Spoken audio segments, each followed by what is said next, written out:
नमस्कार, अमेझिंग किचनमध्ये तुमचं सगळ्यांचं पुन्हा एकदा खूप खूप स्वागत आहे। आज आपण मालवणी स्पेशल टोमॅटोची कढी, केळ्याचं काप आणि हिरव्या वालाची भाजी ही रेसिपी मी तुमच्याशी शेअर करणार आहे। जर तुम्हाला माझ्या रेसिपीज आवडत असतील तर माझ्या चॅनलला लाईक, शेअर आणि सबस्क्राइब करायला विसरू नका। ते मी 2 मोठे टोमॅटो घेतलेले आहेत, अर्धा कांदा घेतलेला आहे कट करून, 4-5 तुकडे ते मी लसूण घेतलेली आहे, ओलं खोबरं घेतलंय, त्याच्यानंतर इथे मी धणे घेतलेले आहेत, तिखट मिरची घेतलेली आहे आणि शंकेश्वरी मिरची म्हणजे जी कलरची येते तर ती मिरची घेतलेली आहे। सगळ्यात अगोदर आता आपल्याला टोमॅटो उकडवून घ्यायचा आहे। तुम्ही करून जरी घेतलात तरी चालेल।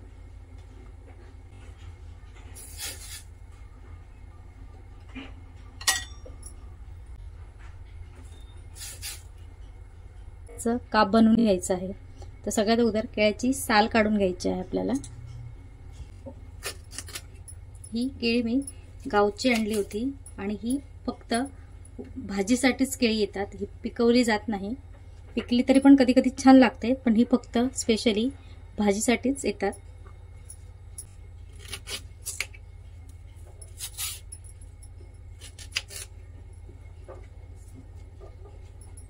आता ह्याची साल काढून घ्यायची आहे।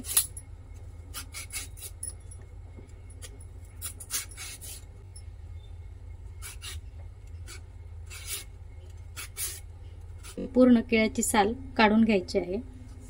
एका भांड्यामध्ये पाणी घ्यायचं आहे आणि त्याच्यामध्ये थोडंसं मीठ टाकून घ्यायचं आणि केळ्याचे तुम्हाला जर लांब आवडत असतील तर तुम्ही लांब केळ्याचे काप बनवलात तरी चालेल। इथून मी केळं मधोमध कट करून घेतलेलं आहे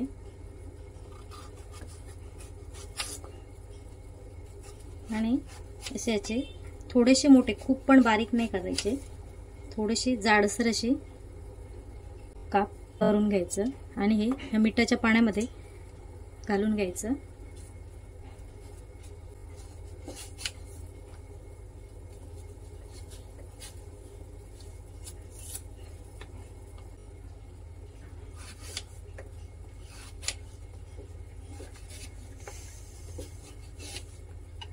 केळ्याला डिंक खूप असतो म्हणून थोडा वेळ ते कट केल्यानंतर पाण्यामध्ये, मिठाच्या पाण्यामध्ये ठेवायचं असतं।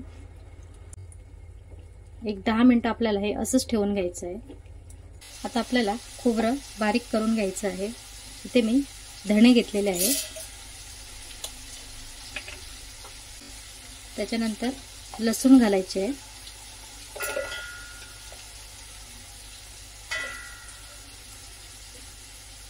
कांदा घालायचा आणि मिरच्या घालायच्या, हे खोबरं घालायचं, उकडलेला टोमॅटो घालून घ्यायचा आहे आणि थोडीशी हळद घालायची आणि हे सगळं मिक्सरला बारीक करून घ्यायचं। आणि मी टोमॅटो उकडवण्यासाठी ठेवलं होतं ते पाणी घालायचं आहे, तुम्ही थंड पाणी घातलात तरी चालेल। असं हे टोमॅटोच्या कढीला एकदम बारीक असं वाटून घ्यायचं। भांड्यामध्ये तेल घालून घ्यायचं। आता याच्यामध्ये मोहरी घालून घ्यायची, थोडंसं जिरं घालायचं, कढीपत्ता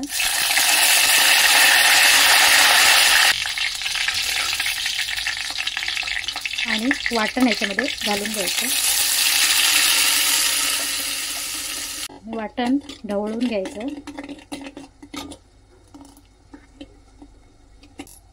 एक 2 मिनिटं याच्यावर झाकण ठेवून घ्यायचंय।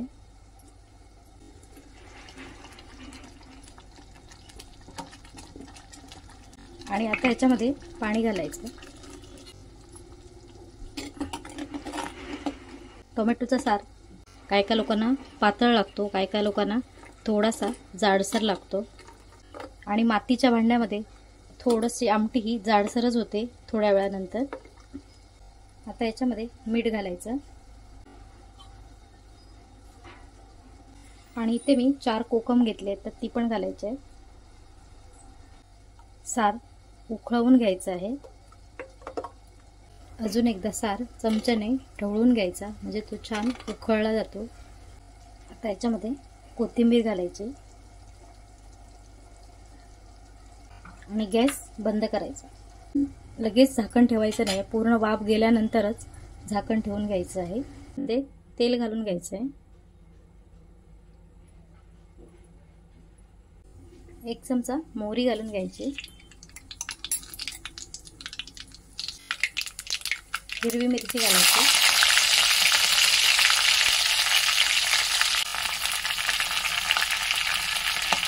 आणि बारीक चिरलेला कांदा घालायचा आणि तेलावरती कांदा छान असा परतवून घ्यायचा. थोडंसं मीठ घालायचं म्हणजे कांदा लगेच भाजला जातो.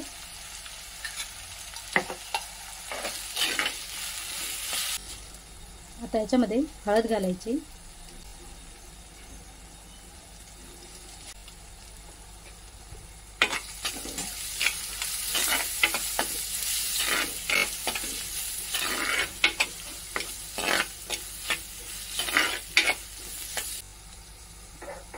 इथे मी वाली बारीक करून घेतल्यात. काय काय लोक ह्याला चवळीच्या शेंगा पण बोलतात.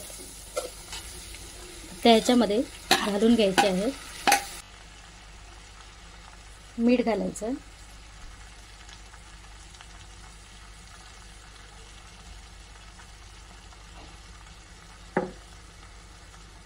ढवळून घ्यायचे.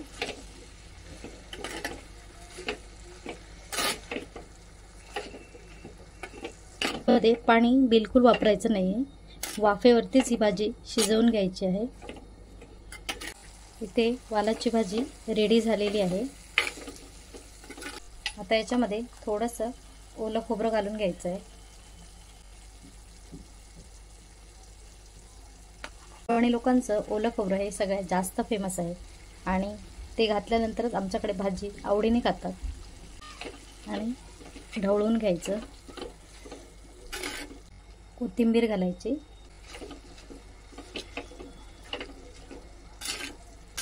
भाजी झालेली आहे. गॅस बंद करून घ्यायचं. ते मी केळ्याचं साल 15 मिनिटासाठी पाण्यामध्ये घालून घेतलं होतं. त्याच्यामधला जो डिंक आहे हा पूर्ण निघून जातो. हाताला अजिबात चिकटत पण नाही. आता हे पाणी आपल्याला बदलवून 2 वेळा पाण्याने स्वच्छ केळी धुवून घ्यायची आहे. आता याच्यामध्ये मीठ घालून घ्यायचं.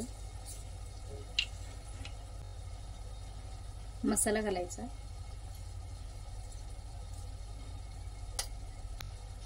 थोडीशी हळद घालायची आणि हे सगळं मिक्स करायचं. आणि मीठ आणि मसाला लावताना एकदम सावकाश लावायचे, नंतर असे तुटले जातात.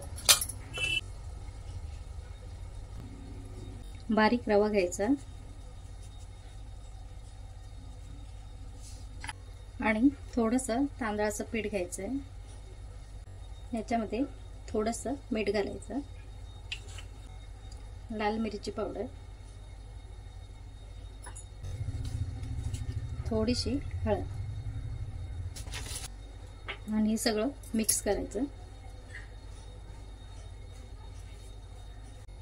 आणि आता याला एक एक करून केळ्याच्या कापांना रवा लावून घ्यायचा आणि साईडला ठेवायचं.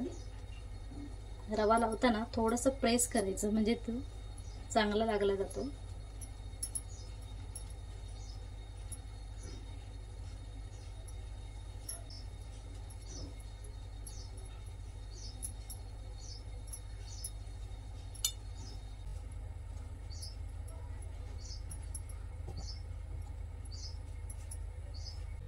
आता याच्यामध्ये एक एक करून केळ्याचं काप घालून घ्यायचं आहे.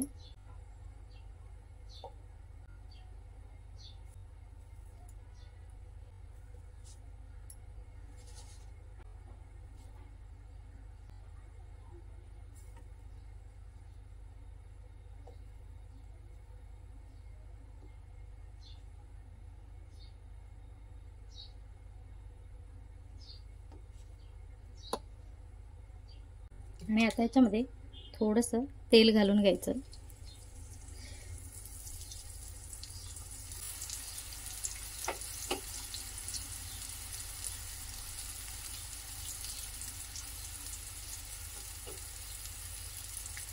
आणि याच्यावर झाकण ठेवून घ्यायचं आहे. झाकण काढून घ्यायचं आहे आणि केळ्याचं काप दुसऱ्या बाजूने परतवून घ्यायचं.